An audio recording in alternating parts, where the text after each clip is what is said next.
하나님께서 오늘 우리들에게 허락해 주신 말씀은 신약 성경 사도행전 16장 37절의 말씀입니다. 바울이 이르되 로마 사람인 우리를 죄도 정하지 아니하고 공중 앞에서 때리고 옥에 가두었다가 이제는 가만히 내보내고자 하느냐? 아니라 그들이 친히 와서 우리를 데리고 나가야 하리라 한대. 아멘. 하나님께서 우리와 함께 하시며 말씀 주심을 감사드립니다. 아멘. 자, 우리 옆에 계신 가족분들과 이렇게 인사 나누겠습니다. 사랑합니다. 사랑합니다. 우리 가족들 같이 안아주시면서 인사 한번 해 주시겠습니다. 제가 군대 생활을 했던 동네가 있습니다. 저는 부대 옆에서 동네에서 자취를 하면서 살았는데요.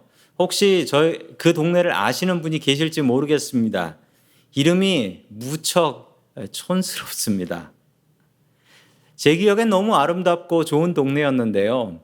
이름이 조금 촌스러워 가지고 동네 사람들도 그 이름이 촌스럽다고 해서 그 이름을 다른 동네랑 합쳐서 바꿔서 없애버렸습니다. 그 동네 이름이 무엇이었냐면 경상북도에 있는 점촌이라는 시였습니다. 제가 3년 동안 점촌에서 살았었는데요. 거기서 다녔던 교회가 있습니다. 그 교회 이름이 점촌 시민교회라는 교회였습니다. 제가 그 교회를 다니면서 왜 시민이라는 이름이 교회에 붙어 있을까라고 생각을 한 적이 여러 번 있었습니다. 그런데 3년 있으면서 사람들과 이야기를 해보니까 그 지역에 시가 거기밖에 없다는 거예요. 그리고 예전에는 정말 잘 나가던 도시였다라고 자랑스럽게 생각했습니다. 그들의 마음속에는 우리는 시민이다. 여기는 읍이 아니라 시다라는 자부심이 있었습니다. 사람들마다 자부심이 있습니다. 요즘 사람들이 만들어낸 말들인데요. 자부심 말고 차부심이라는 게 있대요. 차부심. 이 차부심은 뭐냐면 자기 차를 사랑하고 자기 차를 자랑하는 마음이라고 합니다. 주로 남자분들 이런 마음이 있대요. 군부심은 아세요? 군부심?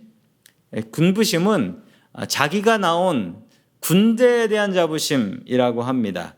그래서 내가 다녀온 군대가 제일 힘들고 제일 어려운 군대다라는 군부심. 남자들이 군부심이 나오기 시작하면은 답이 안 나온다라고 해요. 여러분들은 어떤 자부심을 갖고 사십니까? 오늘 성경 말씀에 보면 특별한 자부심을 갖고 살았던 사도 바울이라는 사람이 나옵니다. 그는 무엇을 그렇게 자랑스럽게 생각하며 살았을까요? 첫 번째, 하나님께서 우리들에게 주시는 말씀은 우리는 천국 시민이다라는 말씀입니다. 우리는 천국 시민이다. 저는 한국 사람입니다. 대한민국 사람이고 저희 집사람은 아내는 미국 사람입니다. 그래서 저와 제 아내가 부부싸움을 하게 되면 그건 부부싸움이 아니라 외교 갈등이 됩니다. 그래서 한국하고 미국은 잘 지내야 됩니다. 지난 시간에 계속 이어지는 이야기인데요. 시민권에 대한 이야기입니다. 바울과 실라가 빌립보 감옥에 갇혔었습니다. 그때의 일인데요. 자, 우리 사도행전 16장 35절의 말씀을 같이 읽습니다. 시작. 날이 새니 치안관들은 부하들을 보내어 그 두 사람을 놓아주라고 명령하였다. 아멘. 전날 밤 바울과 실라는 간수의 집에서 간수의 가족을 전도하고 가족들을 세례 줍니다. 그리고 다시 감옥으로 돌아옵니다. 간수는 어쩔 수 없이 다시 바울과 실라를 감옥으로 모셔야 되기 때문에 정말 죄송하다는 말로 다시 한번 감옥으로 바울과 실라를 이끌고 갑니다. 그 다음 날 치안관들은 그 전날 바울과 실라를 두들겨 패고 감옥에 넣었던 사람들입니다. 바울과 실라를 석방하라고 명령을 내립니다. 그 이유는 그들이 지었던 죄가 그렇게 큰 죄가 아니었기 때문에 두들겨 패고 하루 정도 감옥에 있다가 추방하면 될 일이다 라고 생각했기 때문입니다. 대신 빌립보를 떠나서 다시는 돌아오지 말아라 라는 단서가 붙는 것이었죠. 자, 계속해서 사도행전 16장 36절의 말씀을 같이 봅니다. 시작. 그래서 간수는 이 말을 바울에게 전하였다. 치안관들과 사도님들을 놓아주라고 사람을 보냈습니다. 그러니 이제 나오셔서 평안히 가십시오. 아멘. 이제 교인이 된 간수는 사울과 사도인 바울에게 기쁜 소식을 전합니다. 이제 자유의 몸이라는 사실이었습니다. 그런데 바울의 반응이 이상합니다. 이제 풀려나게 됐는데 바울은 오히려 감옥에서 나가지 않겠다고 고집을 부리는 것이었습니다. 자, 37절의 말씀을 계속해서 봅니다. 시작. 바울이 그들에게 말하였다. 치안관들이 로마 시민인 우리를 유죄 판결도 내리지 않은 채 공공연히 때리고 감옥에 가두었다가 이제 와서 슬그머니 우리를 내놓겠다는 겁니까? 안 됩니다. 그들이 직접 와서 우리를 석방해야 합니다. 아멘. 바울은 로마 시민권을 내세워서 감옥에서 나가지 않겠다라고 고집을 부리고 있습니다. 그리고 어제 우리를 감옥에 넣었던 그 치안관들 직접 와서 사과하고 석방하라라고 이 고집을 부립니다. 왜 바울은 이런 고집을 부리는 것일까요? 그리고 로마 시민이면 진작에 나 로마 시민이 때리지 마시오라고 해야지, 아니 다 맞고 나서 나 로마 시민이요라고 얘기하는 것은 도대체 무엇일까요? 그런데 이 이야기를 처음부터 읽어보면 바울은 분명 실라와 함께 우리는 로마 시민이라고 고백을 한 것 같습니다. 그런데 앞에 나오는 이야기, 그 귀신 들린 여자의 주인들이 바울과 실라를 질질 끌고 치안관들 앞에 왔습니다. 그리고 거짓 증언을 했습니다. 이 자들은 유대인들이요, 우리는 로마 시민이요 라고 거짓 증언을 했습니다.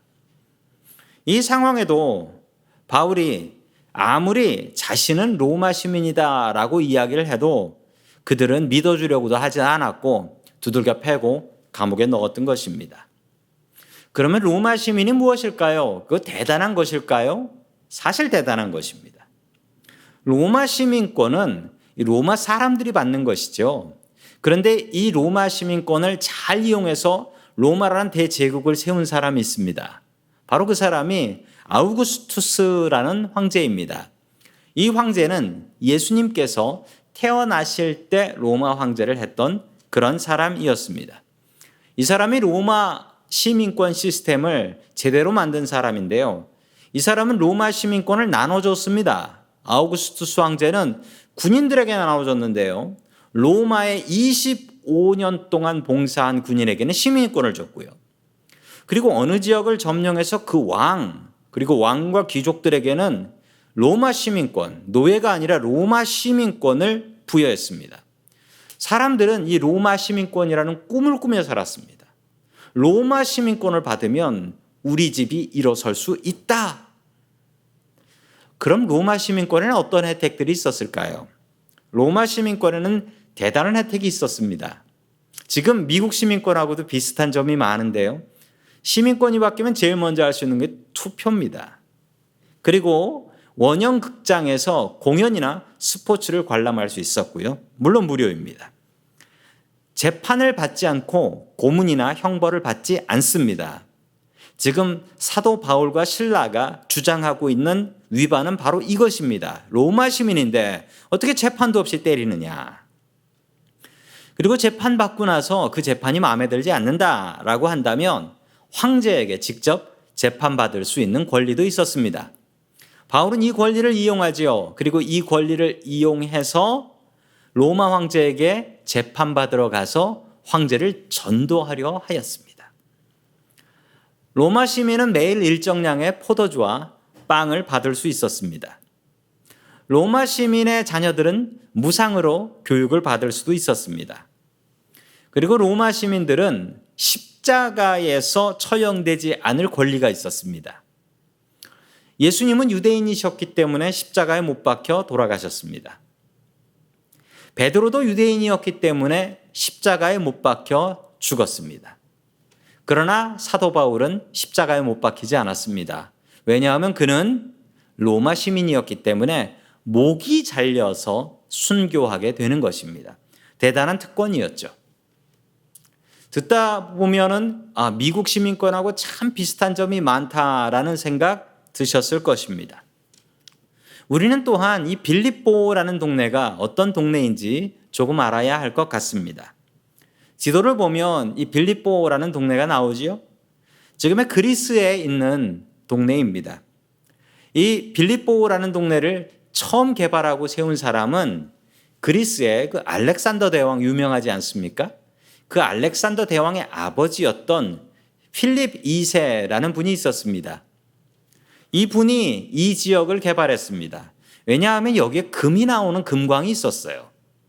부자 동네였습니다. 자, 그 금을 이용해서 자기 아들 알렉산더 대왕은 전 세계를 정복하러 떠날 수 있었던 것이죠. 그 중심에 빌립보가 있었습니다. 로마가 후에 이 지역을 점령한 후에 로마 시민권을 받은 은퇴한 군인들이 이 지역에서 살 수 있게 해줬습니다. 왜냐하면 이 지역은 살기 좋은 정말 부자 동네였기 때문이었습니다. 그래서 빌립보 사람들은 로마 시민들이 많았고요. 그들은 자신이 로마 시민이라는 자부심과 자랑을 갖고 살았던 것입니다. 후에 사도 바울은 빌립보 교회를 향하여 편지를 씁니다. 그 편지가 바로 빌립보서라는 편지인데요. 그 편지의 내용을 같이 봅니다. 빌립보서 3장 20절의 말씀입니다. 시작. 그러나 우리의 시민권은 하늘에 있습니다. 그곳으로부터 우리는 구주로 오실 주 예수 그리스도를 기다리고 있습니다. 아멘. 사도 바울은 분명히 얘기합니다. 자신의 시민권은 천국에 있다. 나도 로마 시민이지만 난 로마 시민인 거 자랑하지 않는다. 천국 시민인 거 자랑한다. 빌립보 교회 너희도 그러해야 한다. 로마 시민권 받기 힘들지만 그러나 우리가 자랑해야 될 건 로마 시민권이 아니라 천국 시민권이다. 어느 할머니가 미국 시민권 시험을 보시게 되셨답니다. 요즘은 한국말로도 미국 시민권 시험을 칠 수 있지만 얼마 전에는 영어로만 쳐야 됐었습니다. 시험을 치러 가는데 이 한인센터에서 시험 공부를 하는데 영어 때문에 너무 어려운 겁니다. 그러자 시민권 시험 가르치는 선생님께서 이렇게 가르쳐 주셨습니다. 사람 이름 후 나오고 옛날 얘기 물어보면 조지 워싱턴 아니면 링컨이요. 이렇게 얘기하면 되고요. 요즘 사람 이름 물어보는 것 같으면 그러면 지금 대통령 물어보는 거니까 버락 오바마 이렇게 얘기하면 됩니다. 라고 답을 해 주셨답니다. 할머니는 당당하게 시민권 시험을 치러 가셨고 후를 물어보는데 현재형이었어요. 요즘 사람을 물어본 겁니다. 그래서 오바마라고 답을 했습니다. 그런데 이 할머니는 시험에 떨어지셨어요. 왜 떨어졌냐고요? 시험관이 물어본 질문은 할머니 누가 여기까지 태워주셨어요? 라는 질문이었습니다. 그 질문에 대한 대답을 대통령 이름을 댔으니 떨어지는 게 당연하지요. 미국 시민권 받기 어렵습니다. 그러나 우리가 더 귀하게 여겨야 될 시민권이 있는데 그것은 바로 천국 시민권이었습니다. 바울은 이야기합니다. 나는 로마 시민권자지만 이거 자랑하지 않는다. 오히려 내가 자랑하는 것은 천국 시민권이다. 빌립보 교인들 너희들도 명심해라. 너희들이 로마 시민이라는 것 자랑스럽게 생각하지 마라. 우리가 천국 시민인 것을 더욱더 자랑스럽게 생각해야 한다. 우리 중에 한국 시민인 분도 계시고 또 미국 시민인 분들도 계시죠. 그렇지만 그 모든 게 임시입니다. 이 땅에서 사는 동안 기껏해야 한 100년 정도 가질 수 있을까요? 그리고 우리가 영원히 가져야 될 시민권은 천국 시민권과 지옥 시민권 2개밖에 없어요. 그 중에 천국 시민권 받으셔야 됩니다. 우리가 예수님 잘 믿고 살면 우리가 천국 시민권 받는다라고 사도 바울은 증언하고 있습니다. 성도 여러분, 우리는 천국 시민입니다. 천국 시민이라는 자부심을 갖고 살아가는 저와 성도 여러분들 될 수 있기를 주의 이름으로 간절히 축원합니다. 아멘. 두 번째 마지막으로 하나님께서 우리들에게 주시는 말씀은 세상의 법을 지키라 라는 말씀입니다. 세상의 법을 지키라. 다시 한번 이야기로 돌아갑니다. 바울은 왜 고집을 부렸을까요? 왜 내가 로마 시민인데 어떻게 나를 재판도 안 하고 감옥에 넣지? 라고 고집을 부리며 나오라는 감옥 안 나오고 버티고 있는 것입니까? 우리가 아는 사도 바울의 모습과 좀 다르다라는 것을 여러분들도 아실 수 있습니다. 사도 바울은 자신이 로마 시민이었지만 그 로마 시민이라는 것을 함부로 밝히지 않았습니다. 왜냐하면 이것이 전도에 오히려 방해되는 일이었기 때문입니다.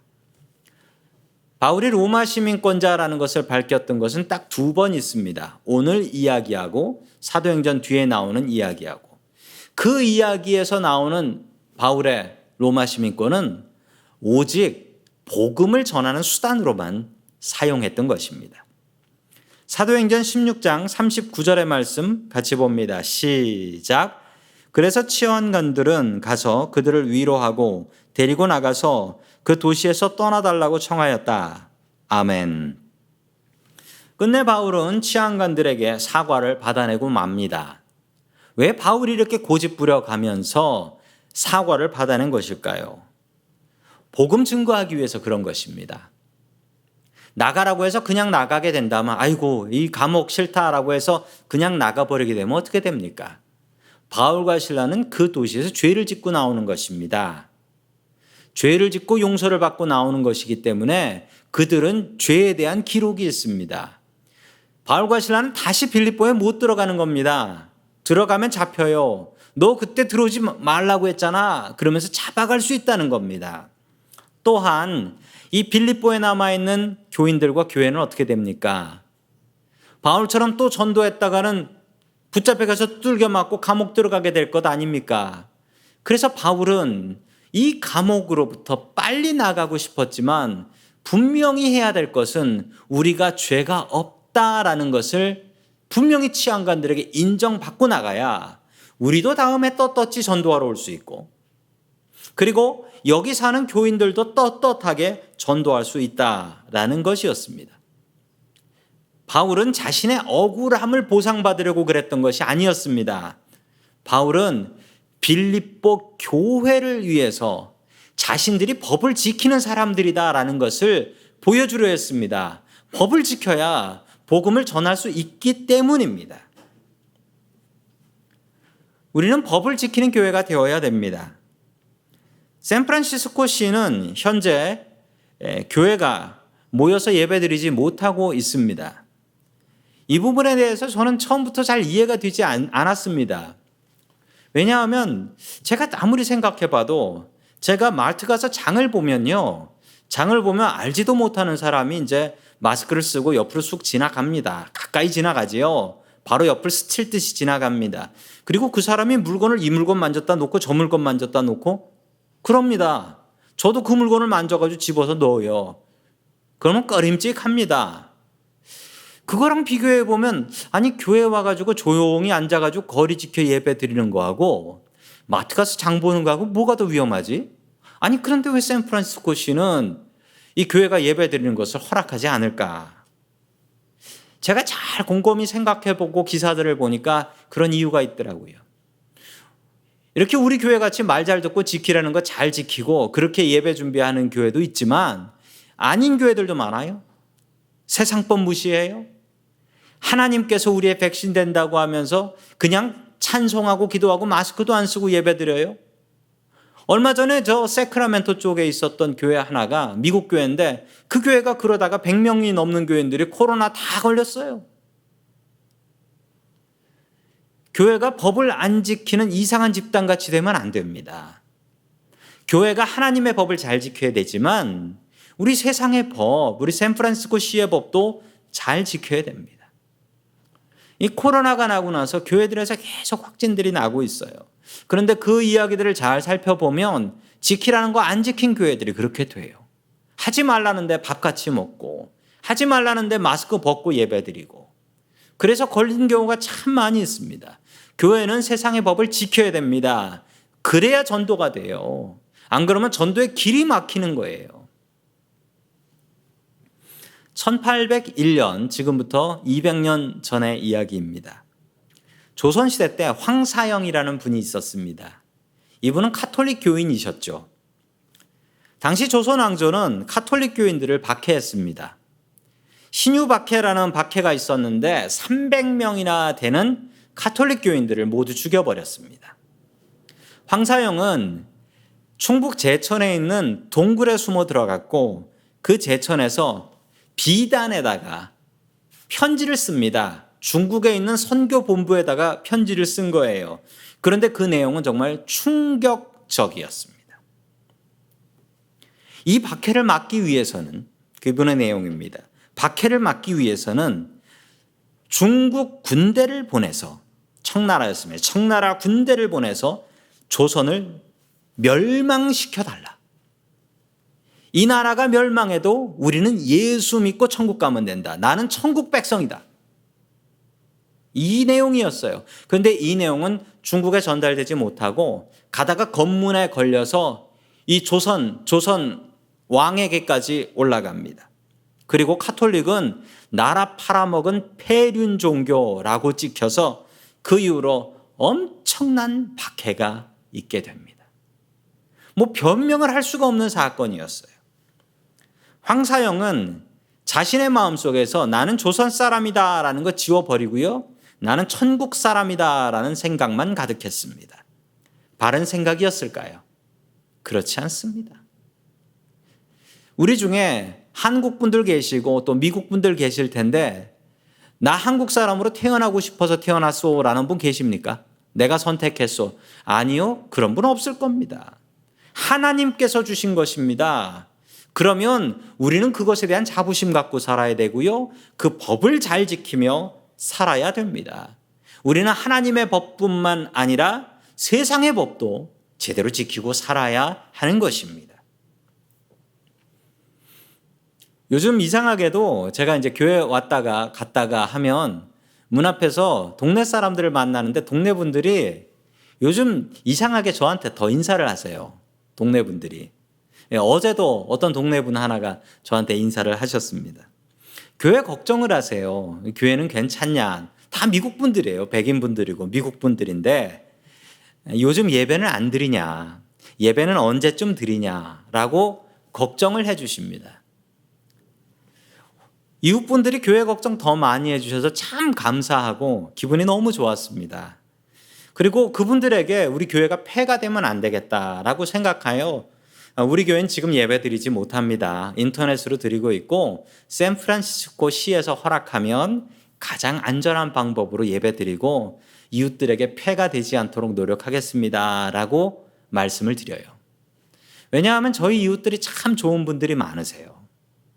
얼마 전에는 이런 일도 한번 있었습니다. 꽤 지난 일인데요. 교회에 그 문단속을 안 해가지고 주차장 문이 열린 적이 있었습니다.